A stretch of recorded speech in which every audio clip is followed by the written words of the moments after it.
The dental field, just like everything else, has always had advancing technology, and advancing technology to me as a dentist allows me to really do my job better. And when I'm able to do my job better, I can provide better services to patients, meaning that it's more predictable, that their patients spend less time here, and they get a better outcome with all their dental needs.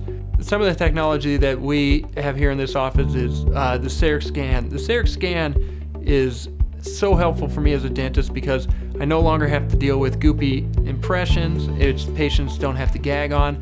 I'm able to give a really good crown to a patient same day, and it's a permanent crown. They don't go home with a temporary that usually doesn't fit well and sometimes falls off, but they go home with something that's solid, permanent, and long-lasting. One of the other pieces of technology that we have is a 3D x-ray. This x-ray allows us to see the patient's mouth in a 3D way, which really allows me to identify nerves. It allows me to identify the densities of bones and really the specific anomalies within a patient's tooth that you otherwise cannot see in a traditional 2D x-ray.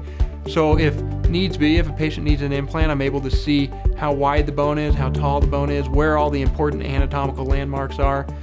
With these types of technology, we're able to offer supreme dental care to patients that you just cannot have without these technologies. It makes my life better as a dentist because I'm able to provide better care to patients, and at the end of the day, that's what it's all about.